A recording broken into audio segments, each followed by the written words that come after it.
Jadi pertanyaan ini sebenarnya pertanyaan dasar ya, dalam suatu kerangka materi dari HypnoCoach STEM.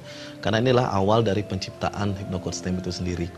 Jadi sebelum kita tahu logika mental dan energi, kita harus tahu dulu bahwa konsep penciptaan dulu gitu.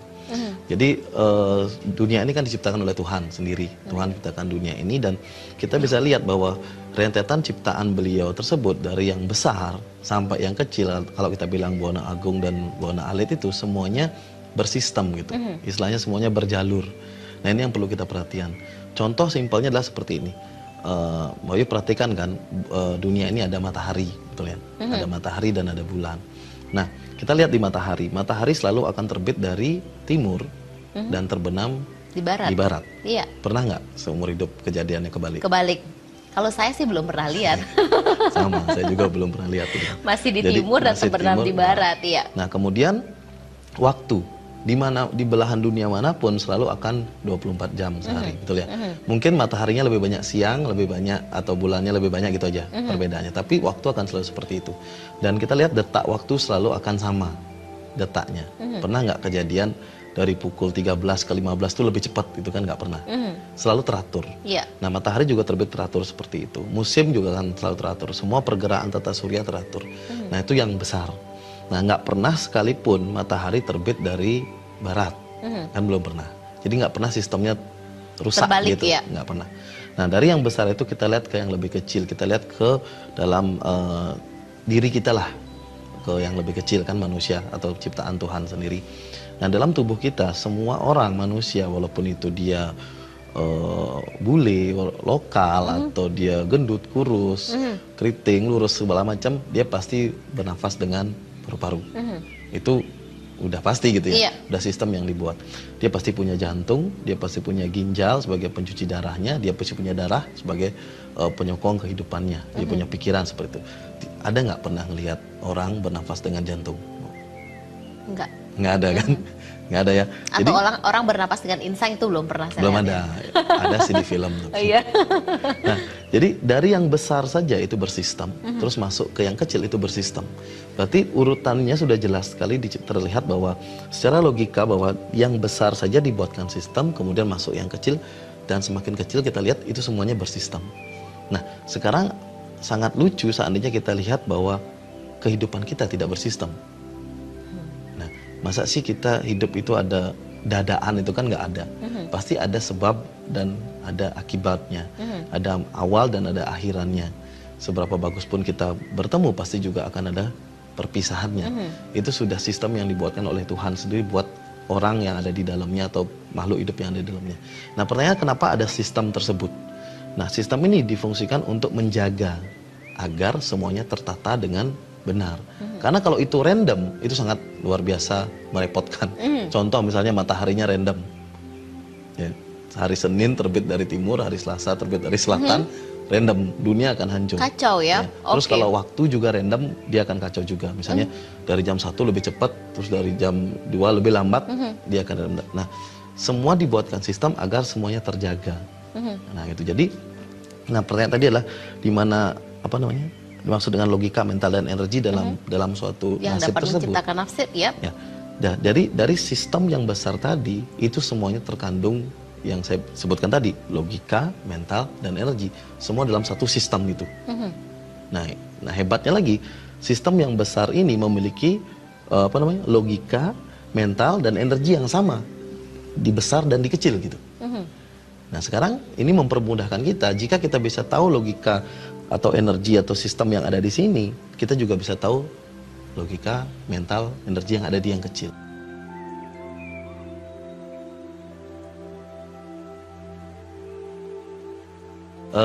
Berkaitan dengan yang saya bahas di awal tadi bahwa ada sistem yang besar, ada sistem yang kecil. Nah, nama di sini dia adalah identitas kita, betul.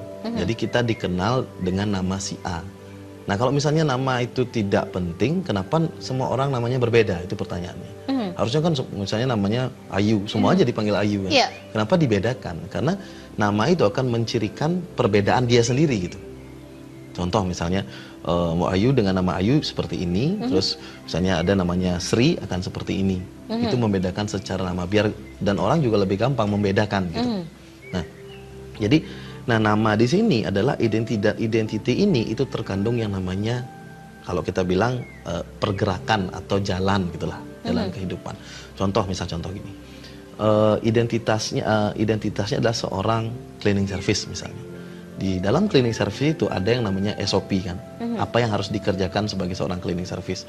Misalnya dia harus bersih-bersih, harus ngambilin sampah, harus nyiapin minuman, segala macam. Dan dia bekerja berdasarkan SOP itu gitu. Apa yang harus dilakukan di kerjaan itu. Nah, dia nggak mungkin dong ngambil kerjaan seperti marketing.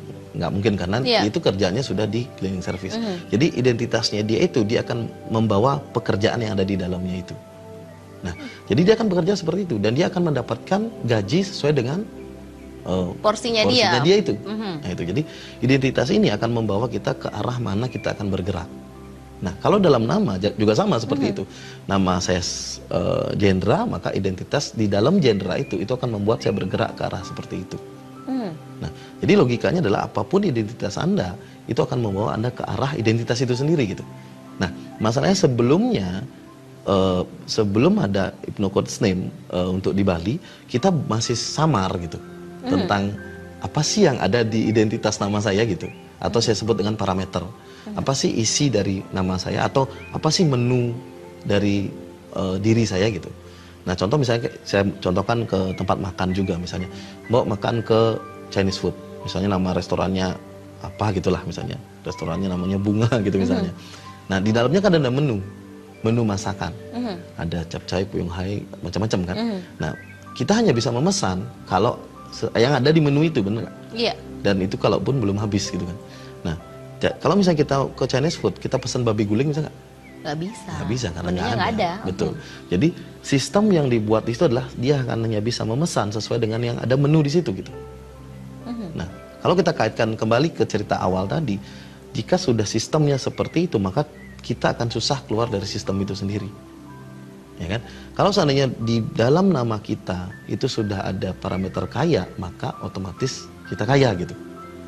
Kalau di dalam parameter kita ada miskin, ya otomatis miskin gitu. Mau berjuang sekuat apapun, ya miskin gitu. Tapi kalau di nama kita ada kayanya, mau berjuang sedikit saja, maka dia kaya. Nggak berjuang juga kaya gitu. Makanya ada orang yang, dia santai-santai aja, mau diangin ngidang gitu kan, nu masih ngidang lapis gitu, rago bawa menggai, P11 bahkan kan, mau tahu P11? Tahu nggak P11? Pagi-pagi pulang petang, penghasilan pas-pasan, potong pajak, potong pinjaman, pilot. P11 Oke, aduh menderita banget ya beli Jendra ya. Ya kan, sudah sibuk miskin gitu kan, tapi ada orang yang nganggur kaya gitu. Nah sekarang kan kalau kita padukan mereka kan kita buang waktu, bener nggak? Sibuk miskin, sekarang sibuk miskin sama nganggur miskin, milih mana? Ya milih nganggur miskin kan? Sibuk miskin sama nganggur miskin kan mending nganggur miskin kan? Iya, asal hasilnya sama-sama juga nggak punya miskin, ya. Gitu. Jadi dengan kita memiliki identitas yang kita ketahui, nah HCN itu atau Hypnocode's Name sebenarnya membuat kita mengetahui apa yang ada di dalam nama kita gitu, identitinya atau disebut dengan parameter. Nah, itu logiknya.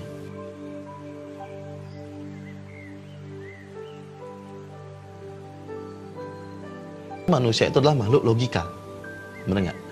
Mau gini, yang masuk akal. Yang masuk akal gitu. Okay. Banyak orang yang dalam tanda kutip ikut bisnis, sesuatu bisnis, dia pasti duluan nggak percaya. Dia bilang, wah nggak masuk akal nih bisnisnya, gitu kan? Atau buktikan dulu lah, baru aku ikut, misalnya gitu kan? Wah masa bisa sih berhasil?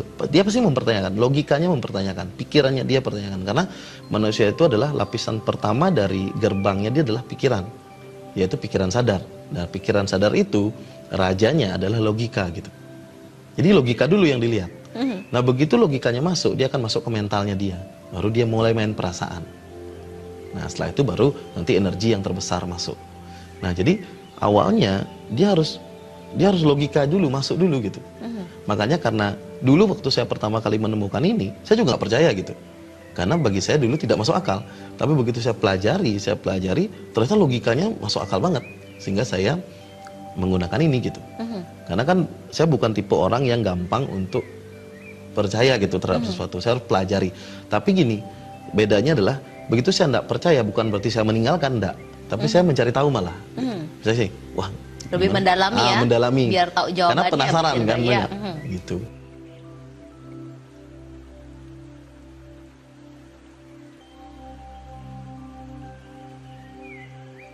Sayangnya tidak. Sayangnya tidak. Pura-pura secara logika iya. Gitu. Kenapa saya bilang pura-pura secara logika? Karena pada saat dia tidak percaya, dia tidak mencari tahu. Itu pura-pura logika namanya.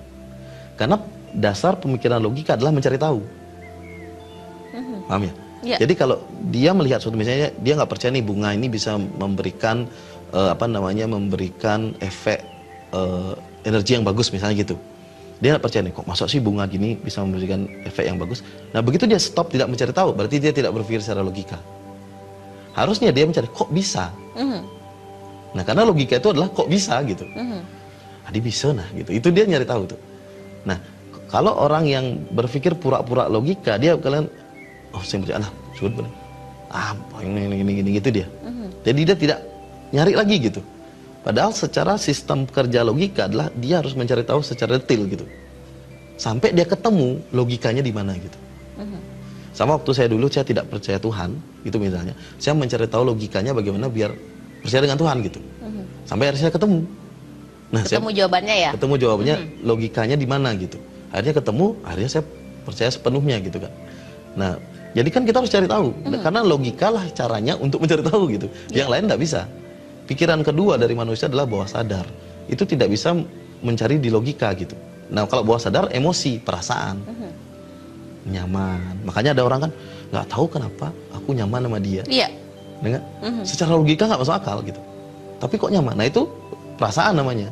Nah, ada orang yang bergerak di level perasaan. Nah, itu dengan hipnoterapi kan, hipnosis. Nah, itu. Terus dalam energi itu sudah lebih dalam lagi. Energi itu udah kayak gini.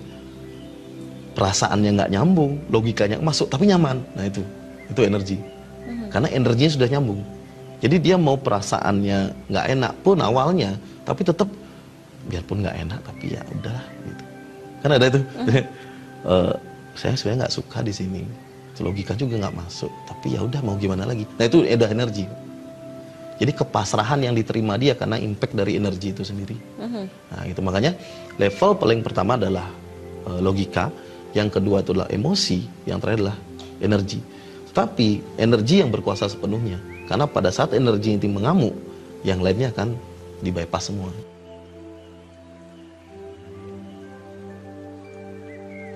Nama saya dulu ya nama Bali gitu.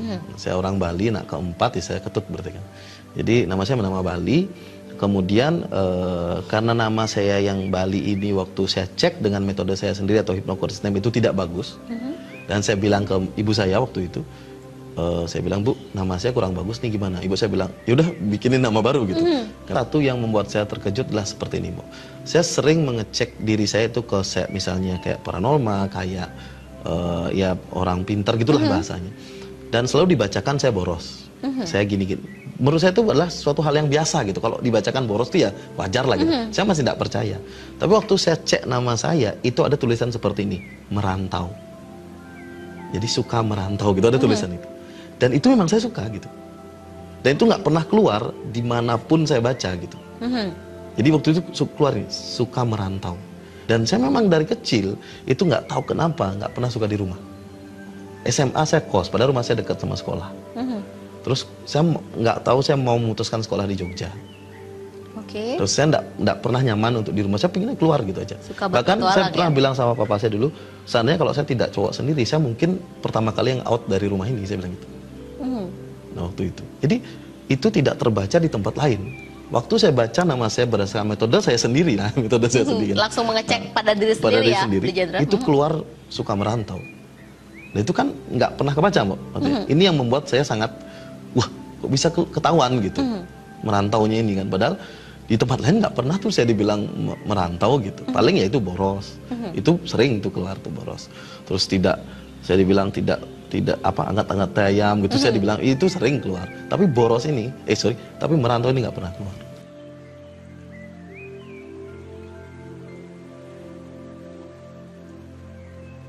Tentunya borosnya itu Terkendali. sangat terkendali. Gitu. Oke. Kalau dulu saya bisa membeli sesuatu yang tidak saya perlukan sama sekali.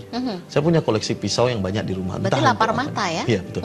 Jadi saya bisa, contoh gini ya, tadi misalnya mau bawa ini barang ke sini, mau kasih lihat ke saya, ceritain dikit, saya bisa beli gitu. Dulu maksudnya, dulu. Kalau sekarang sudah sangat jauh sekali mengerim. Ya saya tetap keluar uang untuk anak-anak saya, tetap untuk makan itu tetap, itu nggak bisa direm soalnya. Gimana cara ngerem coba? Nah. Terus saya untuk beli sesuatu yang saya perlukan, misalnya kayak laptop, saya masih beli. Terus kayak handphone, saya masih beli. Itu nggak mungkin saya nggak beli. Misalnya handphone saya rusak, saya nggak beli, kan nggak mungkin, itu nggak logis namanya. Saya tetap beli gitu. Tapi saya tidak beli lagi kayak pisau. Saya tidak beli lagi kayak apalah yang tidak terlalu berfaedah di rumah ya. Oke.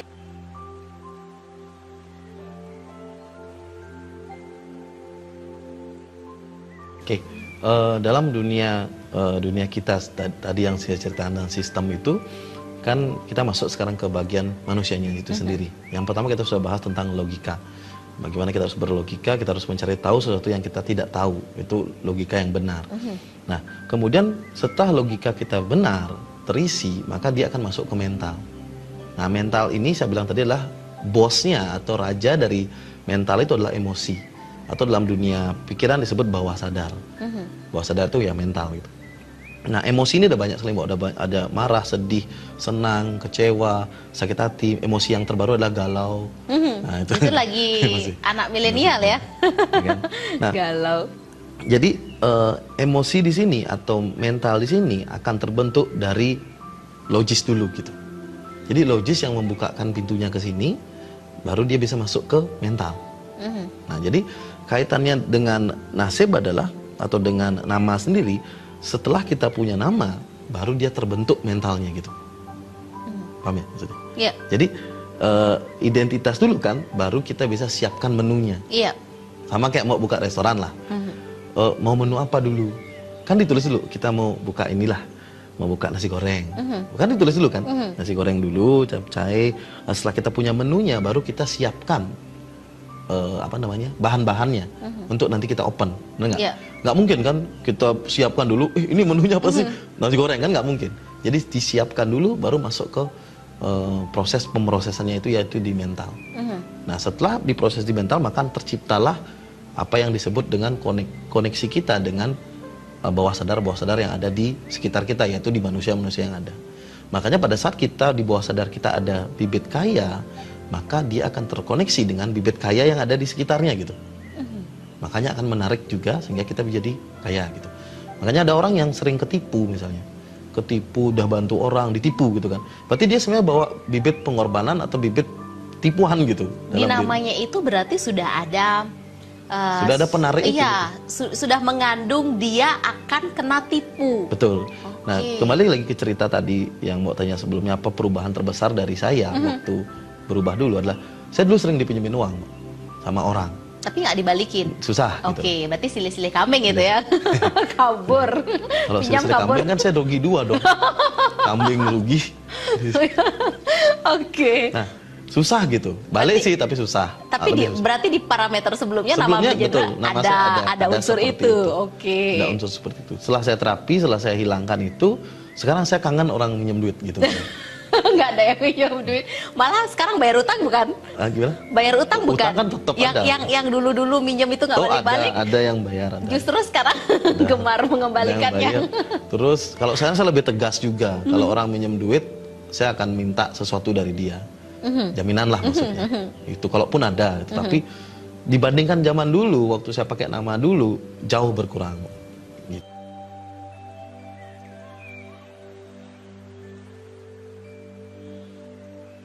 Dalam dunia saya dulu, yaitu hipnoterapi atau hipnosis, mental itu berefek sekitar 80% dalam kehidupan. Itu dikatakan oleh para guru-guru saya, para ilmu saya. Dan memang mental itu memang berpengaruh. Tapi kita belum ketemu yang namanya energi kan. Energi ini sebenarnya yang paling berpengaruh. Kalau kita buat piramid seperti ini, energi itu, atau yang bahasan terakhir nanti, energi itu memiliki power hampir 50%. Sisanya baru dibagi dua antara fisik dan mental. Jadi mentalnya dia sekitar mungkin sekitar 35%, di paling atas di logika itu cuma 15%. Nah, gitu. Jadi dia kalau itu sekitar 35% dalam kehidupan lah. Untuk berubah kehidupannya lebih baik.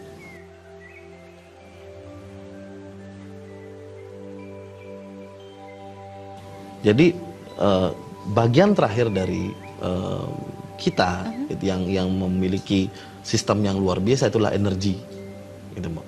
Energi yang tercipta di situ. Nah, dari energi ini dia akan membentuk yang tadi saya bilang itu, membentuk mental, membentuk pikiran. Jadi kebalik arahnya. Nah, jadi gitu. Jadi dari sini dulu naik ke atas, naik ke atas. Nah, jadi dari energi dulu berubah ke mental, berubah ke logik. Nah, itulah kehebatan energi di sini. Jadi dia bisa membypass ke atas.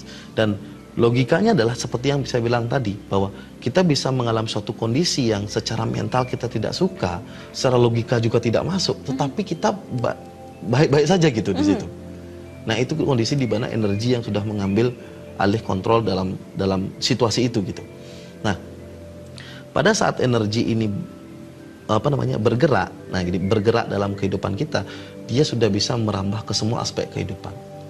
Nah, contoh misalnya gini, contoh dari awal ya, mau sampai Bali TV itu berpikir dulu atau nyampe Bali TV dulu baru berpikir? Berpikir dulu. Berpikir dulu kan, saya mau ke Bali TV. Berarti kan pikiran dulu kan, bener nggak? Pikiran dulu mau ke Bali TV. Dan lewat jalan mana gitu ya? Tapi sebelum mau berpikir, itu ada yang namanya awalan dari pikiran itu sendiri, yaitu bibit pikiran itu sendiri gitu. Kenapa bisa memiliki pikiran seperti itu gitu? Nah, itu maksudnya. Jadi, energi ini letaknya di sini dia. Di bibitnya itu. Di sininya itu. Di sebelum pikiran itu sendiri terjadi. Nah, kenapa kita bisa punya pikiran seperti itu ya? Contoh misalnya gini. Kenapa sih orang bisa yang cerdak baling orang nikah gini? Ya aja raga misalnya orang minjem duit nih kan, ya aja raga ngemang gitu loh. Padahal kita udah nak punya kan. Dari mana datangnya itu gitu maksudnya? Ya itu dari energi yang dibuat dari bibit itu, sehingga kita mungkin ada bibit pengorbanan di situ kayak saya dulu. Ada bibit pengorbanan, sehingga bibit pengorbanan ini yang memberikan energi agar dia mau gitu. Ya kan? Jadi padahal kadang untuk dia sendiri pas-pasan ya. Kadang bakal ada pasien saya yang gini, padahal saya udah nggak punya Pak, saya sampai pinjemin ke orang buat ngasih ke dia. Itu gimana itu coba? Jadi perantara. Jadi perantara yang menderita dong. Ada yang parah juga kan, ada yang parah. Sertifikatnya diambil atas nama dia, pinjam ke bank, uangnya dibawa orang lain. Itu kan parah tuh. Pasti banyak tuh yang nonton pasti banyak mengalami kejadian kayak gitu. Nah, itu kan parah, kok bisa? Nah, itu karena ada bibit pengorbanan di namanya dia gitu. Sehingga emosinya diarahkan ke sana, bawah sadarnya diarahkan sana, logikanya juga di-bypass kan, dihabisin. Logikanya mau aja ngasih gitu ya. Gitu. Itu sama seperti kasus orang jatuh cinta, ya kan? Udah tahu nih kan, ini perlu disimak nih. Ya, udah yang tahu sedang kasmaran tampang pas-pasan misalnya, pasangannya nih kan. Misalnya cewek nih, cewek punya pacar, cowoknya jelek gitulah Mas. Kok bisa suka sih sama dia gitu? Kita jangan nyangkut pautin ke pelet ya atau ke ilmu gaib gitu. Ke magic ya. Pasti dia punya sesuatu lebih dari situ, dan dia bisa ambil bagian bawah sadarnya atau bagian hatinya. Atau orang kalau Ari Lasso bilang sentuhlah dia tepat di hatinya gitu kan. Dia kan jadi milikmu selamanya gitu. Jadi dia pas nyentuhnya, maka dia kena. Nah, itu baru itu baru bermain di mental saja. Logikanya ke bypass. Tapi begitu mau main di energi, bukan hanya logika yang ke bypass, tapi mental juga ke bypass. Itu dibabat semua ya? Dibabat semua. Berarti energi itu adalah tingkatannya yang paling tinggi. Paling tinggi, karena dunia ini adalah energi gitu. Karena dunia ini kan energi, jadi tidak. Itu bisa dibaca di buku fisika atau cari di Google. Tidak ada yang namanya benda cair, tidak ada yang namanya benda padat, tidak ada yang namanya benda gas. Yang ada adalah energi yang berubah menjadi cair, energi yang berubah menjadi padat, dan energi yang berubah menjadi gas. Udah selesai.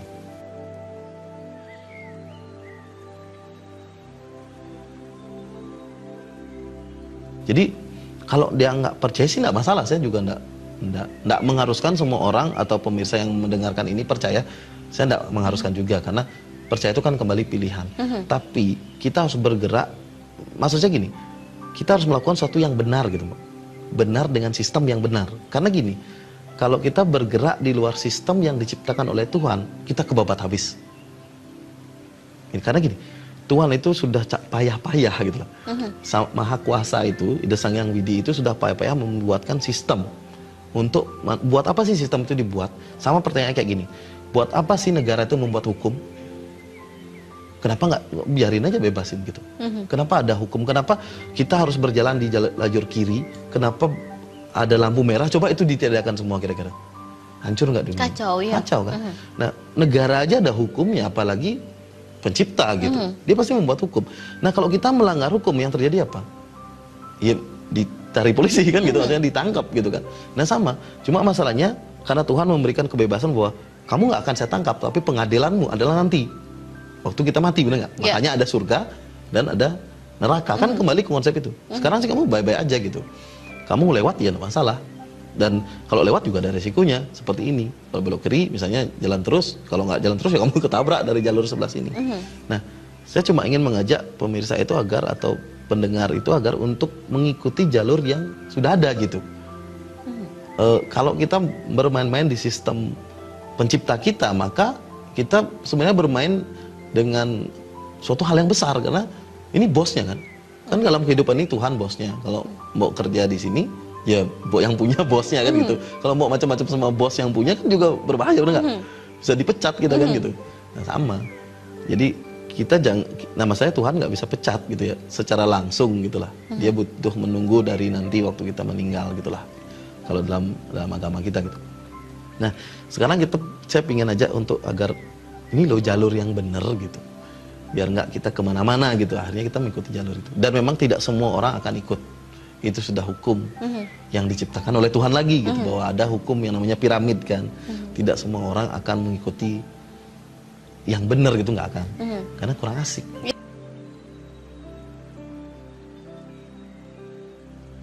Kaitannya cukup erat memang, karena semua yang saya ceritakan tadi, baik itu energi, baik itu mental, baik itu logik, itu disatukan dengan hypnocoaching gitu.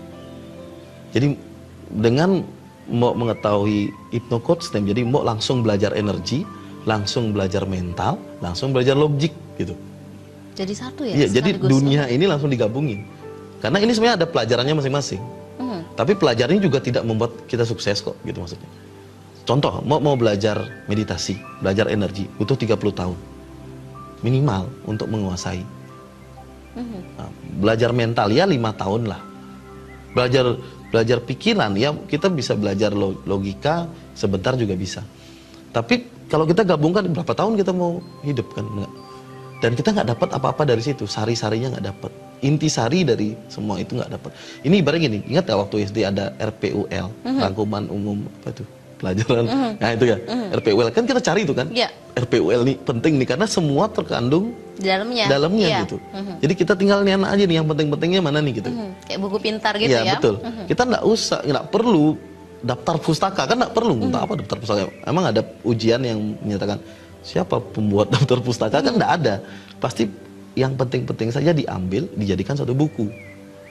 Nah, ya ACN itu seperti itu. Jadi saya ambilkan yang penting-penting, saya aplikasikan ke dalam kehidupan kita, ke dalam orang terutama, sehingga orang itu berubah. Gitu.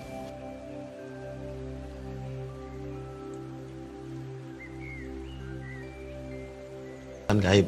Saya menggunakan nama konsultan kan, jadi bukan balian gitu istilahnya.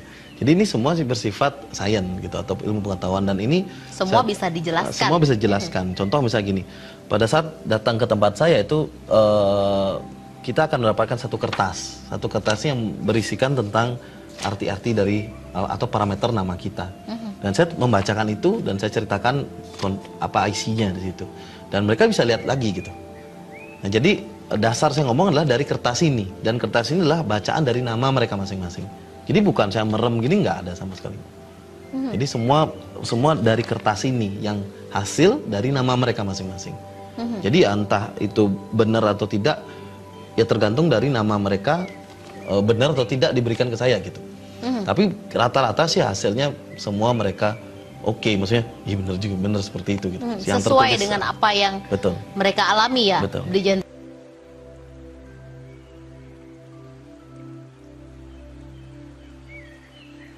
apa yang keluar dari arti nama seperti yang Mbok dulu minta ke saya arti nama itu sebenarnya secara niskala.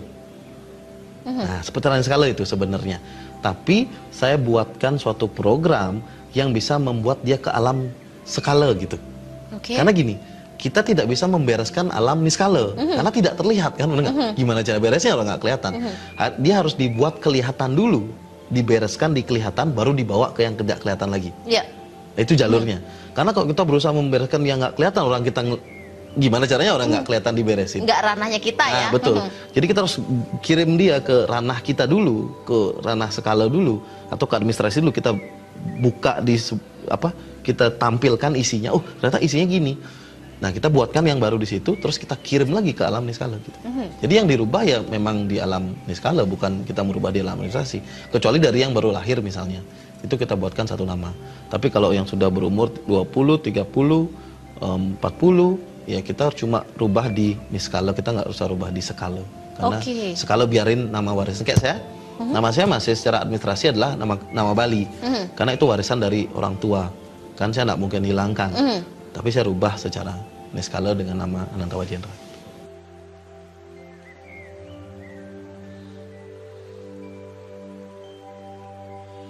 Sangat berpengaruh, Mbak, karena saya bilang tadi kan, sebenarnya yang saya paparkan dari HipnoCoach adalah sebenarnya adalah menu-menunya dia, kehidupan dia, bibit-bibit dia, parameter-parameter dia, apa yang akan dia alami, entah dia nanti kaya, atau dia nanti cerai, entah dia apa aja, itu dipaparkan. Tapi dulunya itu kan niskala, nggak kelihatan. Nah, kita bring dulu ke skala, sehingga dia terjadi tulisan kan. Nah, jadi kita kelihatan nih, begitu ini dirubah, di sana dirubah, maka hidupnya berubah. Itu otomatis mengikuti. Wow, menarik sekali. Namun sayang sekali Bli Jendra, waktu kita terbatas. Apa yang mau disampaikan di penghujung acara kita pada malam hari ini? Silahkan. Jadi buat pemirsa Bali TV yang menyaksikan acara ini, sebenarnya pesan saya cuma simpel seperti yang saya bilang di awal tadi.